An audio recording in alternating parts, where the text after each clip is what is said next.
Les invitamos a que nos acompañen en la siguiente hora sobre temas y preguntas que puedan tener ustedes sobre la liturgia. A través de nosotros somos el cuerpo de Cristo.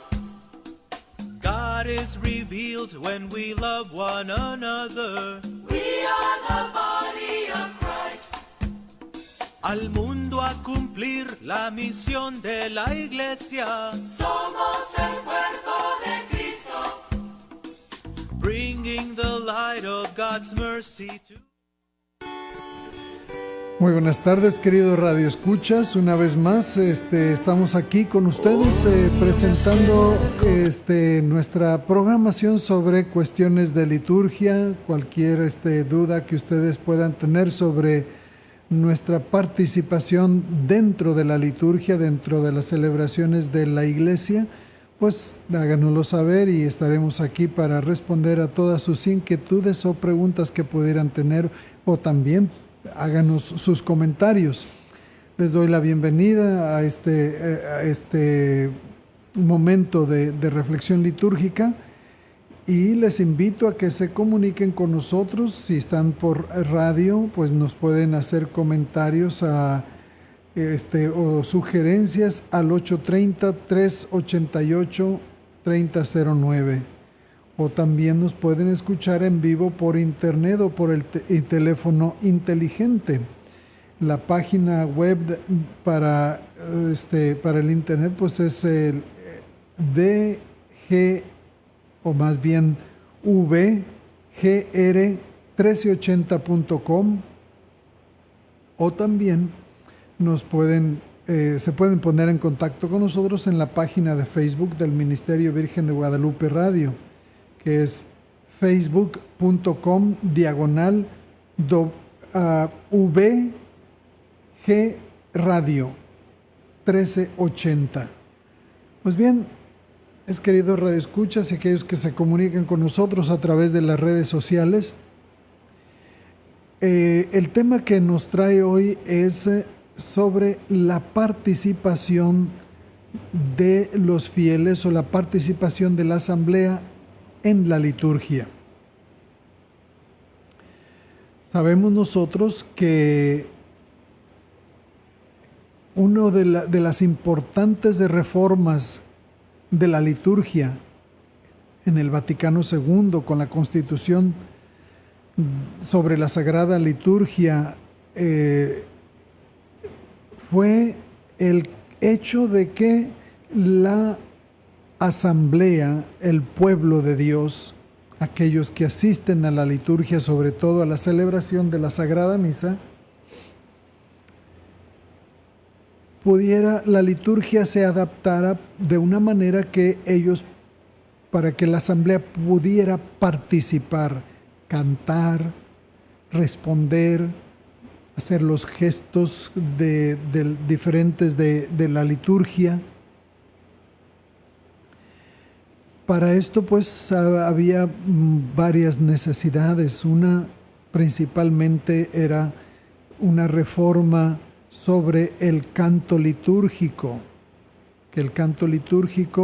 que aún siendo el idóneo para la liturgia sagrada es el canto gregoriano, que hubiera también acceso para el canto popular, la música sacra que fuera también de origen popular, y también en los idiomas que habla la gente, que se usaran los idiomas vernáculos, para que como la gente, la mayoría de la gente no sabe latín, pues normalmente no van a saber los cantos en latín, pues que los cantos puedan ser en la lengua que la gente hable. Esa fue una de las adaptaciones. La otra fue que las liturgias se pudieran celebrar en el idioma de cada pueblo, porque las liturgias eran en latín, la gente no podía participar, y entonces que pudieran haber participación, respuesta, unirse en la oración con el celebrante, orar junto con el celebrante. Para eso, pues, la adaptación de los idiomas vernáculos, las lenguas vernáculas, que pudieran la gente participar dentro de la liturgia en la lengua que ellos entienden y que ellos hablan. Pero esto trajo una especie de crisis y de reacción, sobre todo con las personas que todavía tienen la nostalgia de una liturgia pasada, las liturgias no solamente en latín, sino también en el rito de tridentino, de tener el resentimiento de que ya las liturgias no son sagradas. Bueno, hay que ir aclarando eso, de que las liturgias, no porque sean en un idioma o en otro, o porque se cante en un idioma o en otro, son menos sagradas. Las liturgias siguen siendo tan sagradas como lo es toda la acción de la Iglesia, no por sí misma, sino por el Espíritu Santo que habita en la Iglesia y en los fieles que son parte de la Iglesia.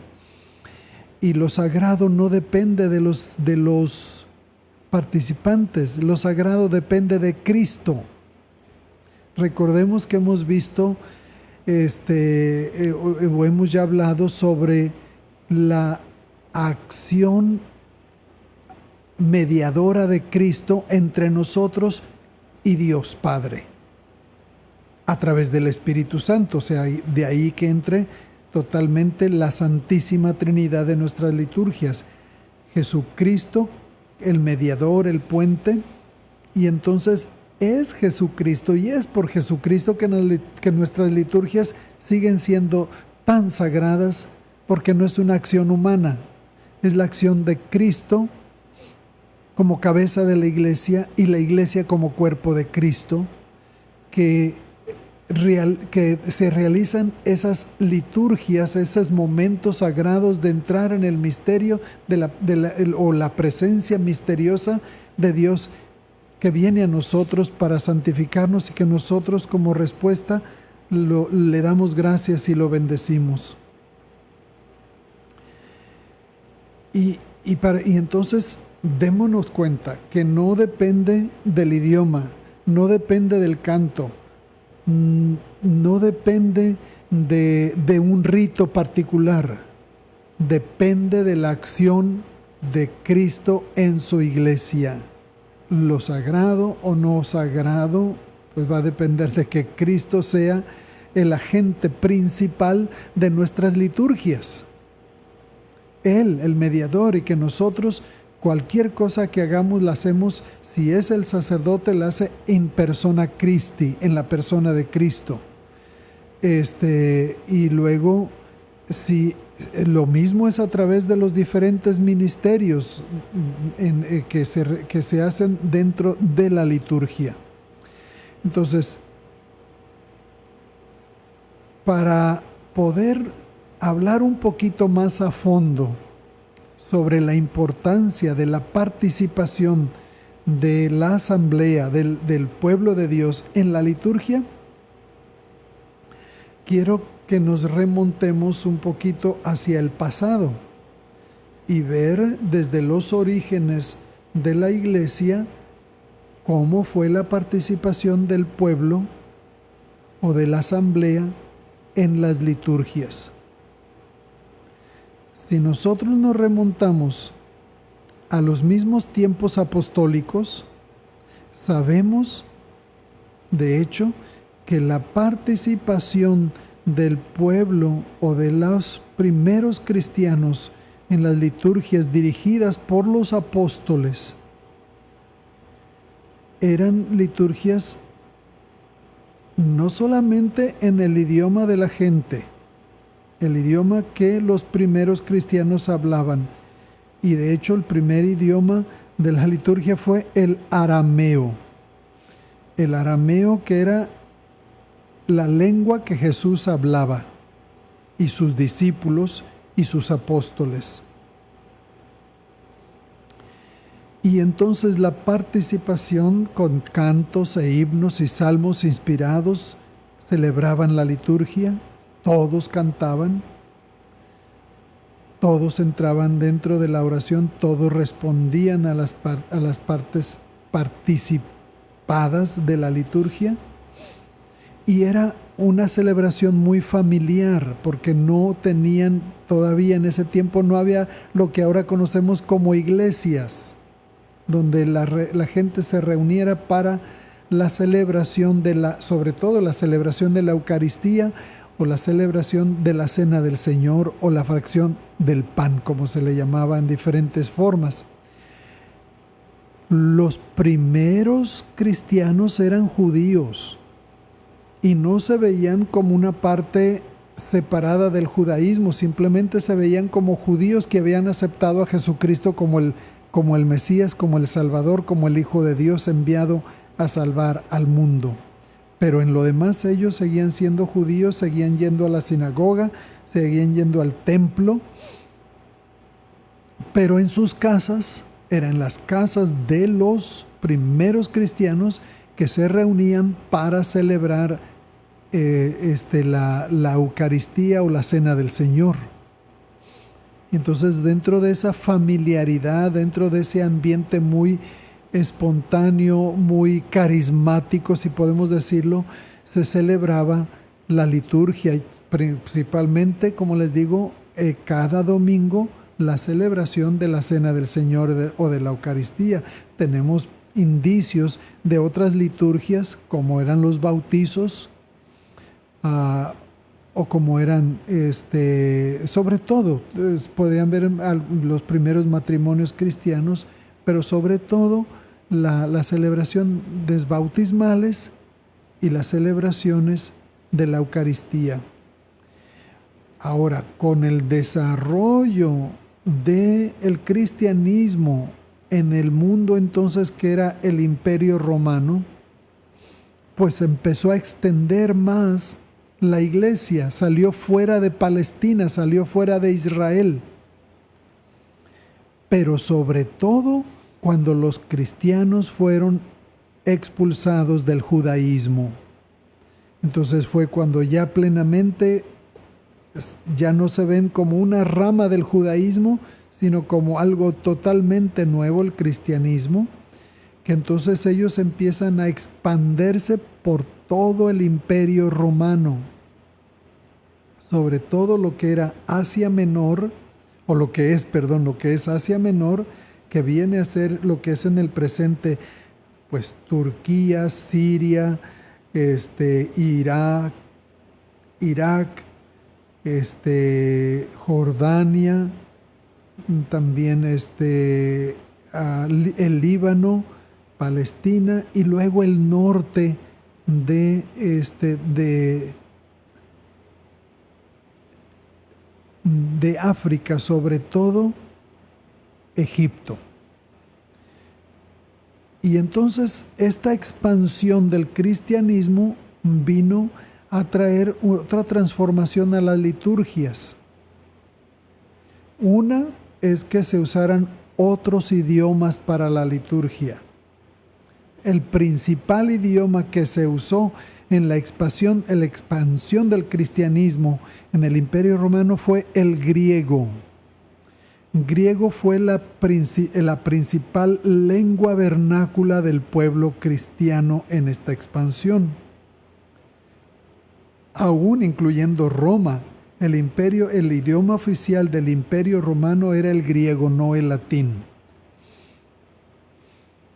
Y entonces, pero también otras lenguas como lo fue el egipciano o copto. Esa fue otra lengua en que se celebró y se celebra todavía en el presente en el rito copto.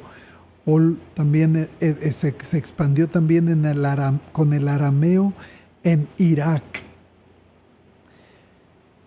Entonces diferentes lenguas vienen a jugar un papel importante dentro de la liturgia en la expansión de la iglesia primitiva que entonces nos va llevando ya a los primeros siglos de la iglesia. Luego cuando viene el siglo IV, que es un siglo importante, no solamente por el desarrollo de la liturgia, sino porque es en ese siglo que el emperador Constantino finalmente acepta el cristianismo como religión de Estado del Imperio Romano.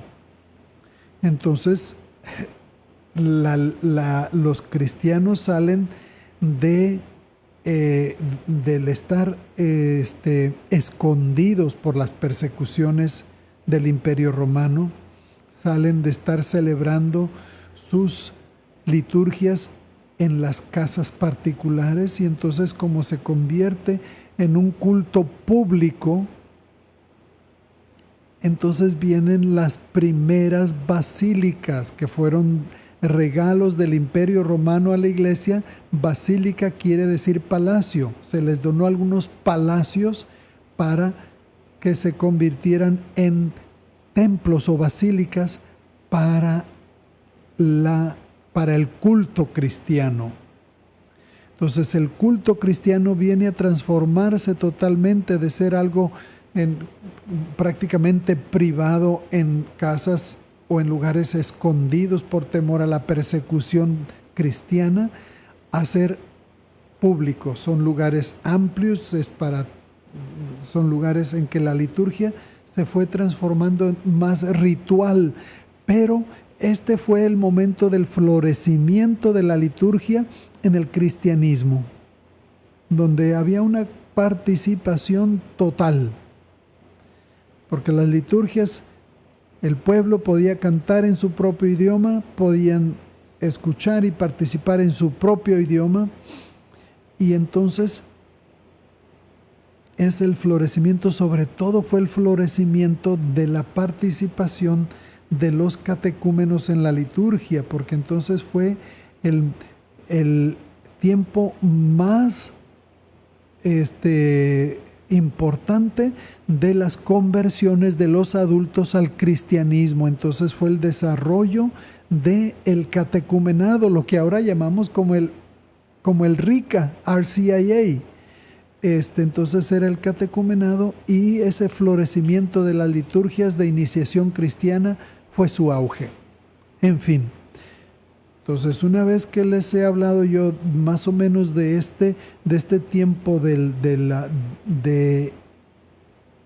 la iglesia primitiva al siglo IV, que es el tiempo en que le llamamos la era de los padres de la iglesia, entonces ahí tenemos ese desarrollo litúrgico y esa gran participación del pueblo en las liturgias. Pero quisiera hacer un pequeño un pequeño receso para ver si tenemos algunos saludos o algunas preguntas, qué sé yo. Sí, la señora Belinda Cantú dice saludos y bendiciones. Gracias, igualmente. La señora Teresa Olvera dice saludos, padre, una pregunta. ¿El sacerdote que celebra la misa puede hacerlo sin usar la casulla entre semanas, solo con el alba y la estola? Miren, la celebración de la misa en circunstancias muy, vamos a decir, de alguna circunstancia en que no esté disponible los ornamentos litúrgicos que usa el sacerdote, la misa se puede celebrar, pero en caso de necesidad. En caso de necesidad de que no esté disponible ningún tipo de ornamento litúrgico del sacerdote, o en este caso, por ejemplo, del diácono, se puede hacer sin, o sea, no es que la misa no sea válida. Sin embargo, pues a través de la tradición de la iglesia se siguen usando y se pide que la misa sea celebrada con todos los ornamentos que requiere la liturgia. Entonces, no importa que sea misa entre semana o que sea misa dominical o que sea misa de solemnidad, siempre se debe de usar el alba, la estola y la casulla. Les digo, las excepciones son las excepciones, valga la redundancia, deben ser la excepción a la regla. Porque está en un lugar donde no están disponibles, pero de otra manera siempre deben de usarse los ornamentos litúrgicos. No basta solo el alba y la estola, sino que debe de usarse todo lo que es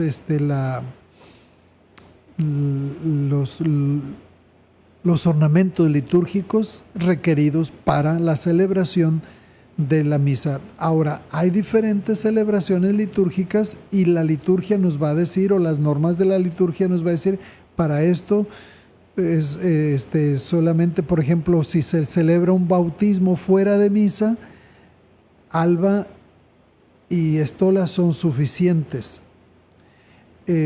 O cuando se hace, vamos a decir, la exposición del Santísimo, no se requiere la casulla. Alba y estola son suficientes, al igual que para hacer una bendición con el Santísimo, etc. Pero para la celebración de la misa nos pide el uso de todos los ornamentos que son alba, estola y casulla.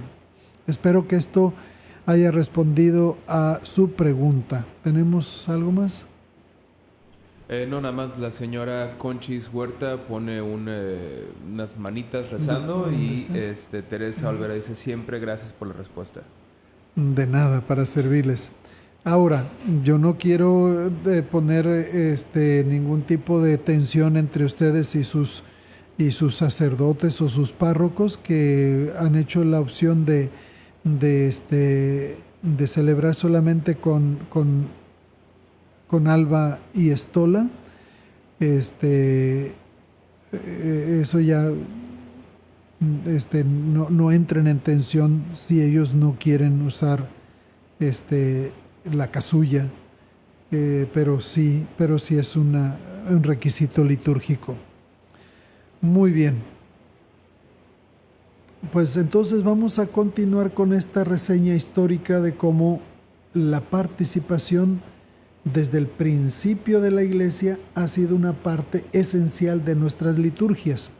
Ahora, ¿qué fue lo que pasó después del siglo IV?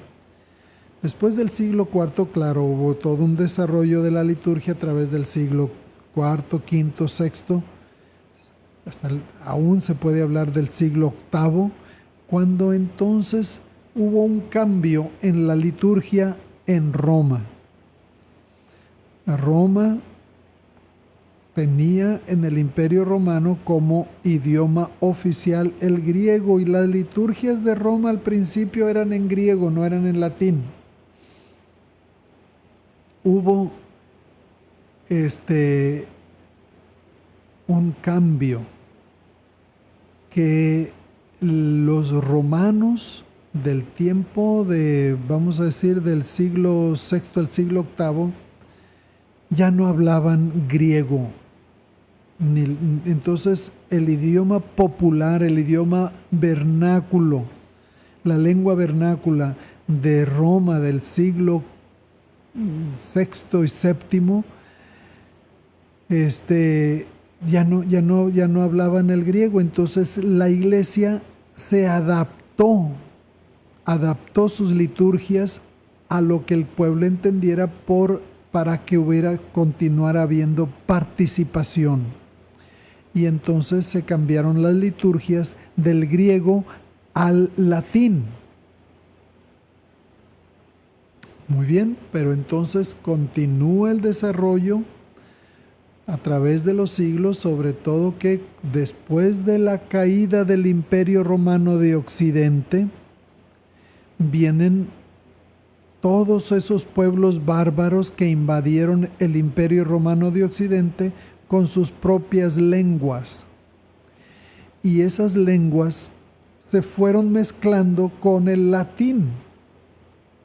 De ahí que entonces ya no resultara ni la lengua de ellos ni el latín, sino que resultaran las lenguas romances, las que se derivan del romano, es decir, del latín. Y entonces resultó que ya no era latín, sino era italiano, que ya no era latín, sino era francés, ya no era latín, sino español, ya no era latín, sino portugués, catalán, romano, etc.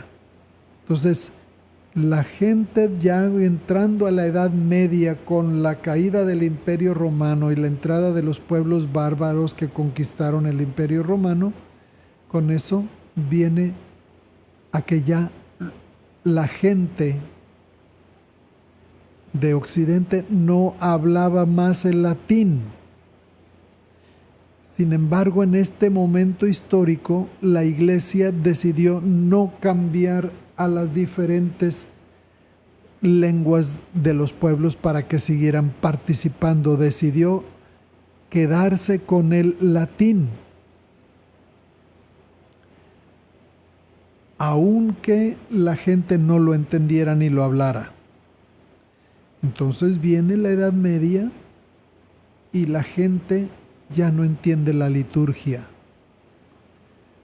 La gente ya no participa, ya no contesta las partes de la misa. La gente ya no canta porque no cantan en latín, no entienden latín, no hablan latín y todo se quedó en latín. Entonces viene este momento de ruptura entre la liturgia y el pueblo. Ellos van a adoptar una actitud pasiva dentro de la liturgia, ya no participan, ya no son parte de la liturgia, sino que toda la acción litúrgica se va a llevar a cabo en latín y por medio de el que celebra el sacerdote. Entonces, ¿qué fue lo que pasó? ¿Cómo llenaron este vacío? Las personas, las asambleas de la liturgia en la iglesia, pues lo llenaron con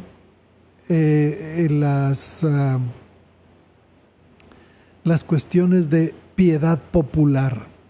En realidad, las grandes piedades populares de la iglesia nacen en la Edad Media, que entonces vienen a llenar ese vacío de la no participación del pueblo, de la asamblea, dentro de la liturgia.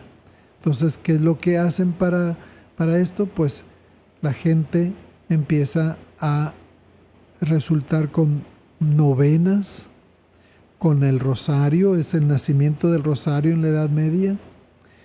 Estas novenas, estas oraciones, estas piedades de piedad popular hacia a la Santísima Virgen María, nacen en ese tiempo para llenar ese vacío de que ya no participaban ellos en la liturgia. Mientras la liturgia se estaba celebrando, ellos estaban haciendo una novena a algún santo, una novena a la Virgen María, o están rezando el rosario, etc. Después surgen otras expresiones de participación extralitúrgicas, podemos decirlo, de piedad popular, como son las grandes procesiones, como son la gran devoción al Santísimo Sacramento sin tener que recibir, porque entonces la gente, al alejarse de la liturgia, también se alejaron de recibir la Sagrada Comunión dentro de la misa. Entonces tenemos esos grandes desarrollos que vienen a llenar ese vacío. Bueno, viene ya al final de la Edad Media, viene la Reforma Protestante de Martín Lutero, que precisamente abogaba no solamente por algunas reformas dentro de la iglesia, pero abogaba por la reforma dentro de la liturgia, que las Sagradas Escrituras tenían que proclamarse y estar disponibles en los idiomas que la gente entendiera, y la liturgia lo mismo. Pero entonces la iglesia no aceptó este reto de Martín Lutero. De hecho, se dio toda la ruptura de la iglesia con el protestantismo. Casi la mayoría de los pueblos del norte de Europa se hacen prácticamente protestantes, ya sea siguiendo el luteranismo u otras formas que se originaron dentro de esta reforma protestante. Pero entonces viene la iglesia a convocar una contrarreforma, que sería lo que sería prácticamente el Concilio de Trento. El Concilio de Trento viene a ser una reacción a la reforma protestante. Entonces, ¿qué es lo que ve en ese momento la iglesia? Es hacer una especie de purificación de todo lo que entró y que no pertenecía verdaderamente a la liturgia de la iglesia. Y entonces viene a hacer una reforma no solamente a la misa, sino a la liturgia de las horas y a todos los sacramentos. Pero esta reforma fue más que nada una especie de ver por una uniformidad de la liturgia romana en el occidente, y entonces fue muy estricta. Estas reformas fueron muy estrictas, y entonces fue la forma en que, en esta forma estricta, viene el nacimiento del rubricismo, las normas muy rígidas dentro de la iglesia. Creo que veo que están apareciendo algunos comentarios, podríamos verlos. La señora Teresa Olvera dice: no participa la asamblea ni en español. Yo escuché que la oración en latín el demonio lo odia más. Y el segundo comentario de la señora Teresa Olvera es: padre, ¿es verdad que la adoración eucarística nació de cuando la gente no comulgaba por sentirse pecadores y exponían al Santísimo para que solo lo miraran? Bueno, vamos primero con la primera, que dice: no participa la asamblea ni en español.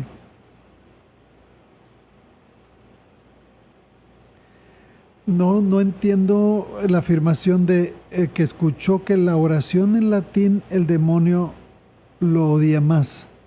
Nosotros no podemos entrar a la mente del demonio o saber qué es lo que nosotros no estamos haciendo una liturgia en un idioma o en otro porque lo quiera o no lo quiera el demonio. La liturgia, independientemente de cómo vaya a reaccionar el demonio, la liturgia prácticamente es un esfuerzo de participación. Yo creo que si la participación de la asamblea no es tan fuerte, es una cuestión pastoral.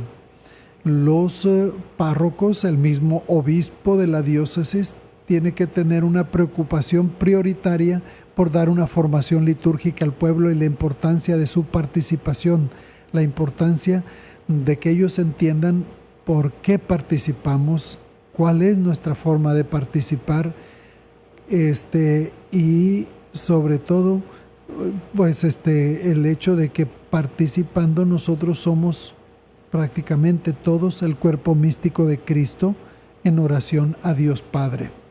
Así es que no es cuestión de lo que quiera el diablo no lo quiera, o el demonio, es qué nos enseña la iglesia. Y ahorita la iglesia nos enseña que la participación plena, consciente y activa debe ser una característica importante de nuestras liturgias, porque somos parte del cuerpo de Cristo. Muy bien, pues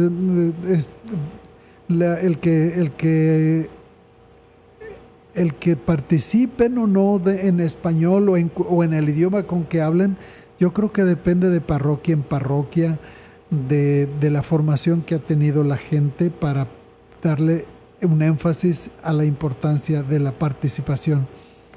En mi parroquia no es ideal, pero la gente contesta las partes de la misa, la gente canta, la gente tiene los gestos y las cuestiones que deberían de acompañar nuestras formas de de alabar al Señor, de alabar a Dios Padre por medio de Jesucristo, que es el principal actor dentro de nuestras liturgias.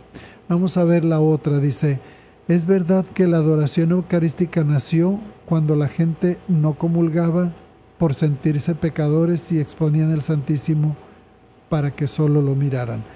En cierta manera sí es verdad, porque antes de la Edad Media no había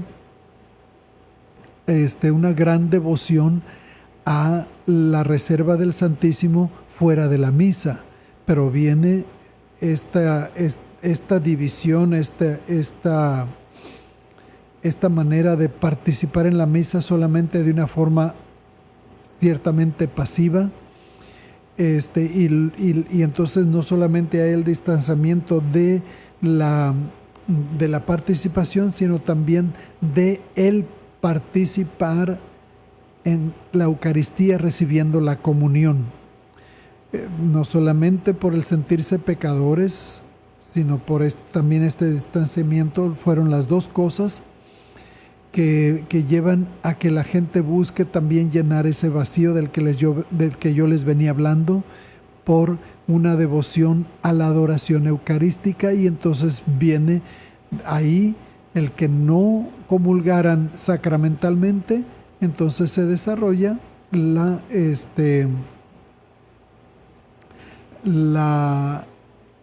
devoción o la piedad popular de hacer una comunión espiritual.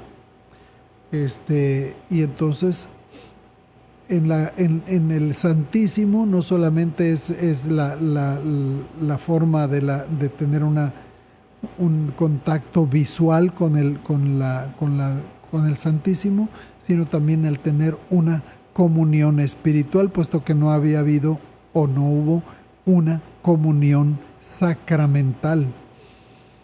Muy bien. Pues entonces espero que esto les pudiera responder a esas dudas. Me da gusto que puedan ustedes expresar sus comentarios o también sus preguntas. Ojalá que así pudiéramos hacer nuestra programación en que sea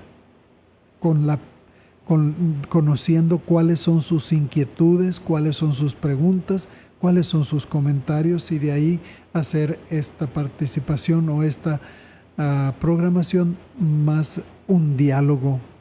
Muy bien, de nada. Ya veo Teresa Olvera que nos dé gracias. Pues bien, continuamos. Entonces vemos que hubo esta reforma litúrgica de el Concilio de Trento como una reacción a la reforma protestante.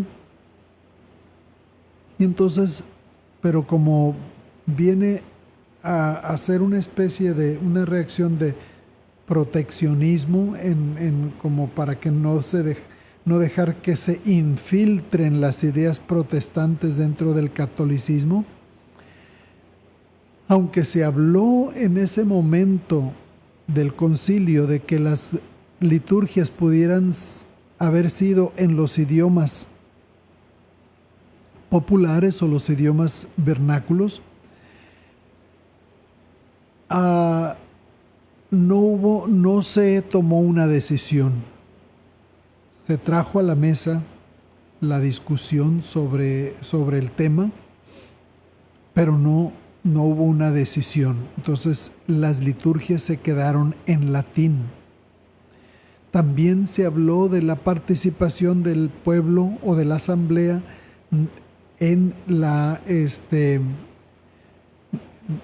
Eucaristía y la posibilidad de que pudiera tomarse la Eucaristía bajo las dos especies del cuerpo y la sangre de Cristo, pero tampoco en eso se tomó una decisión y se dejó simplemente que el pueblo siguiera participando, los pocos que participaban en la comunión, solamente con el cuerpo, recibiendo el cuerpo de Cristo. obviamente que las partes positivas de la Reforma de Trento fue el que se purificaran las liturgias, pero se fue al extremo de una rigidez en las normas, en muchas rúbricas, en muchas formas de que decían esto se puede hacer, esto no se puede hacer, esto se puede hacer de esta solamente, de esta manera, y fue así muy, muy rígida. Y esta reforma de la liturgia de Trento pues fue desde el siglo XVI prácticamente hasta el siglo XX, con muy pocas cambios. Solamente hubo algunas revisión de las ediciones del misal romano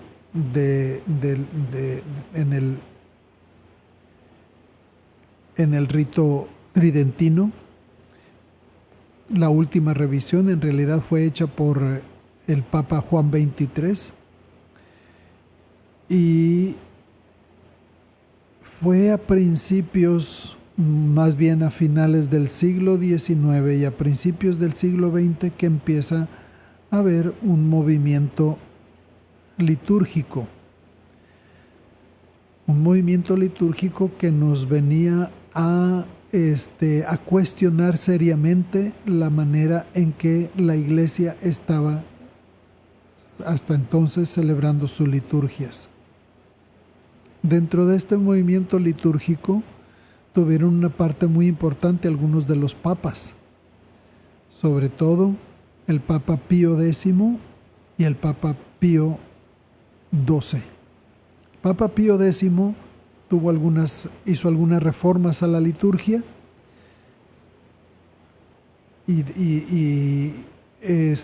que tenían que ver con la participación, pues no había participación.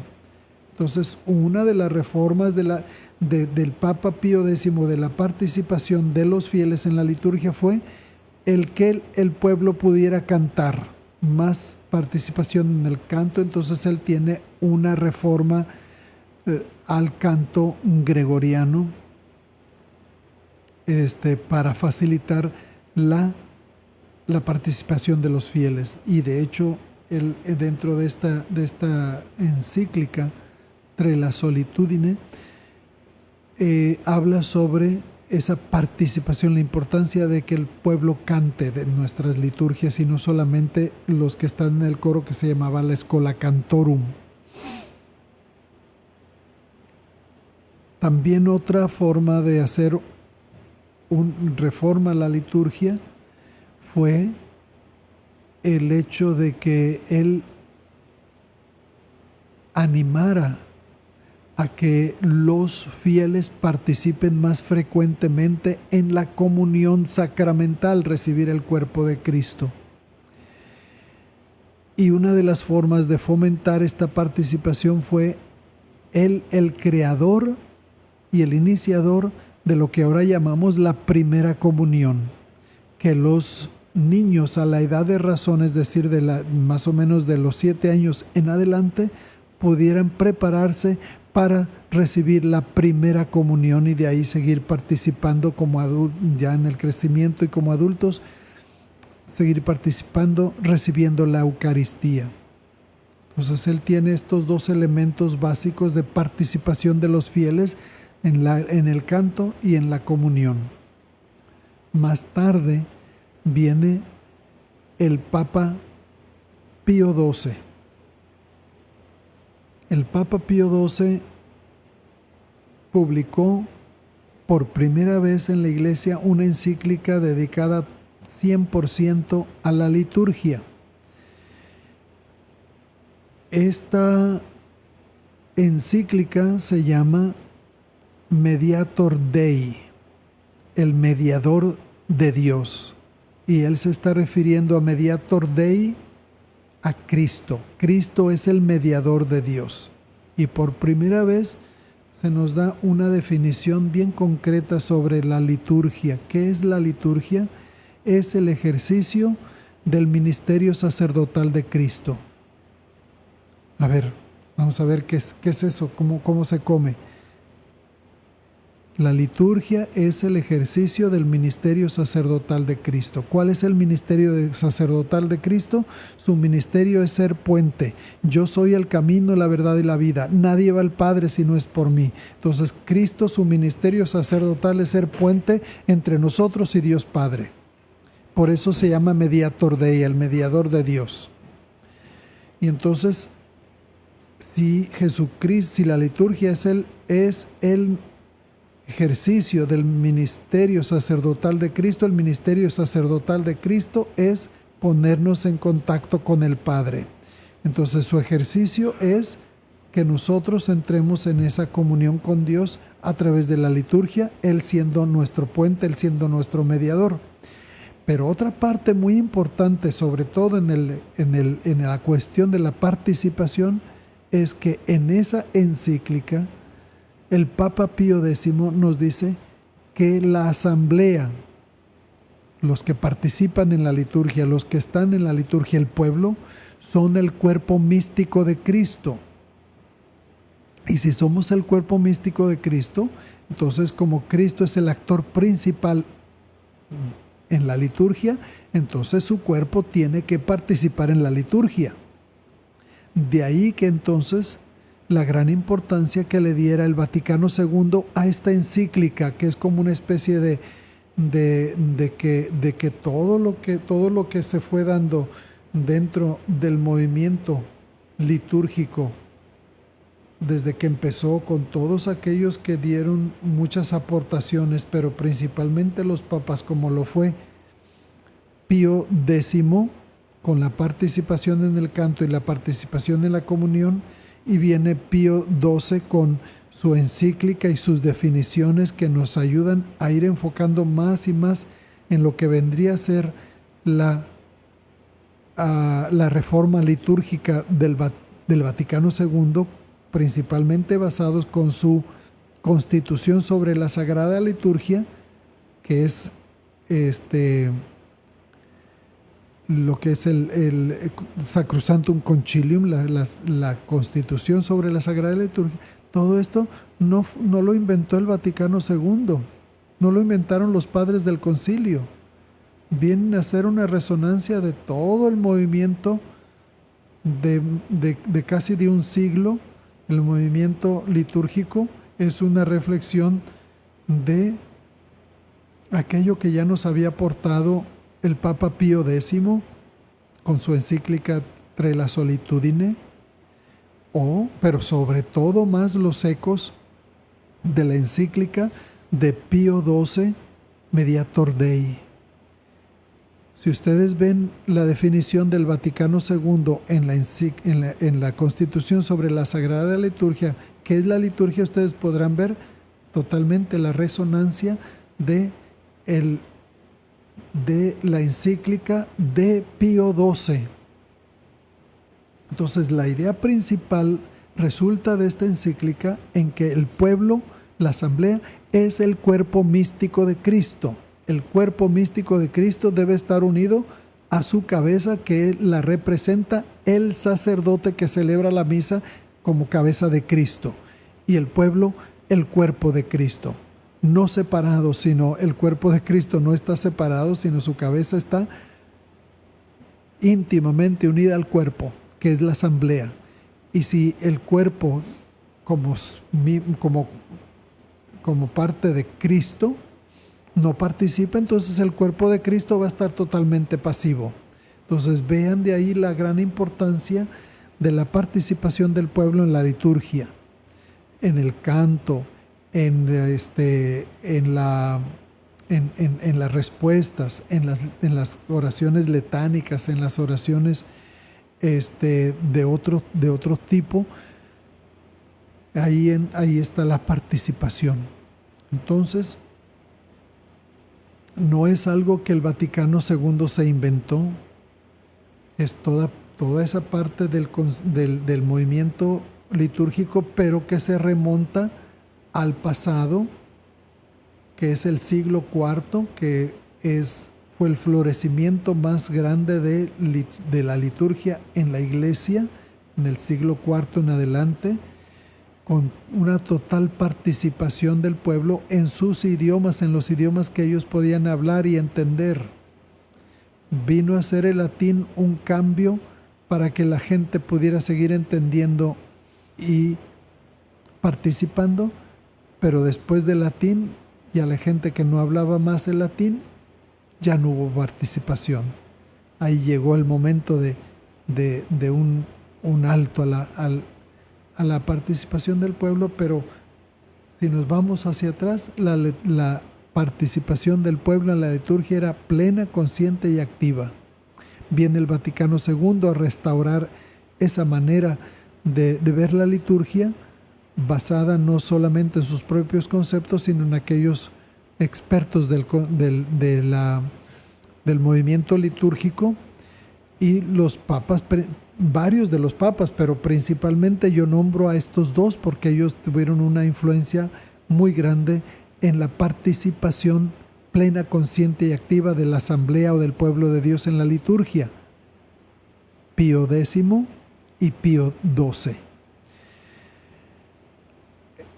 En eso podemos nosotros basarnos para tal vez reaccionar a algunas formas muy conservadoras de algunos miembros de la Iglesia que dicen que el Vaticano II se sacó de la manga las reformas. Eso no es cierto.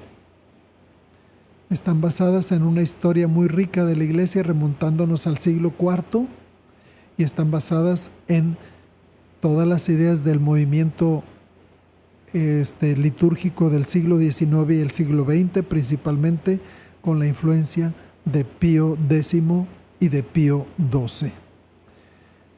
Pues les doy las gracias por su atención y por su participación, sus saludos, sus preguntas, sus bendiciones. Gracias a todos por participar. Y ahora ya no me resta más que pues despedirme de la programación, esperando seguir conversando con ustedes el próximo miércoles. Y por eso ahora no me resta más que darles la bendición. El Señor esté con ustedes, y la bendición de Dios Todopoderoso, Padre, Hijo y Espíritu Santo descienda sobre ustedes y permanezca para siempre. Hasta el próximo miércoles, a esta misma estación y a esta misma